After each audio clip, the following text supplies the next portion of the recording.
এই দড়ি টানাটানির খেলায় কে জিতবে? পৃথিবীর সব থেকে শক্তিশালী মানুষ নাকি 100 জন বাচ্চা?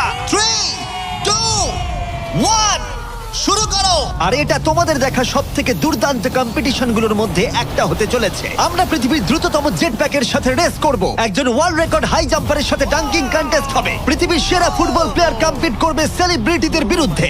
যার শুরুটা হচ্ছে পৃথিবীর দ্রুততম মহিলা ভার্সেস 100 জন পুরুষের সাথে রেস দিয়ে। তুমি এই 3টে গোল্ড মেডেল কবে জিতেছিলে? 2 সপ্তাহ আগে। শুনলে তো, 2 সপ্তাহ আগে। তোমার কটা গোল্ড মেডেল আছে? 0। চাচাও, যদি তোমাদের মনে হয় ওকে হারাতে পারবে।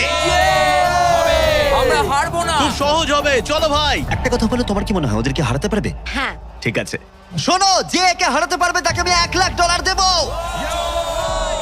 ঠিক আছে, হেরে যেও না জানো। প্লিজ এখন হেরে যেও না। চলো চলো। এটা ফিনিশিং লাইনে পৌঁছানোর রেস, আর যে প্রথম পৌঁছাবে সে জিতে নেবে $1,00,000। সে যদি মেলিসার থেকে আগে পৌঁছায় তাহলে 3, 2, 1 ওরা দৌড়াচ্ছে দৌড়াচ্ছে। কেউ কি পৃথিবীর দ্রুততম মহিলাকে হারাতে পারবে?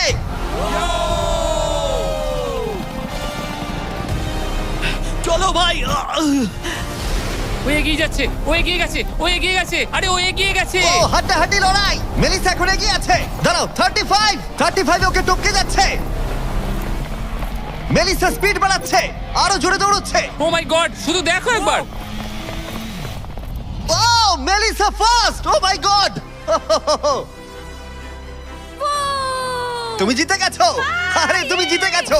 35, তুমি কিন্তু ওর থেকে বেশি দূরে ছিলে না। খুব ভালো, আমি তোমাকে দেখেছি, ভালো দৌড়েছো। তুমি কি ট্র্যাকে দৌড়াও? ও দারুণ। ও, তোমার তো দৌড়ানো উচিত। পৃথিবীর দ্রুততম মহিলা এখানেও সবার থেকে দ্রুতই। চলো পরের ইভেন্টে যাওয়া যাক। এর পরের চ্যালেঞ্জে রয়েছে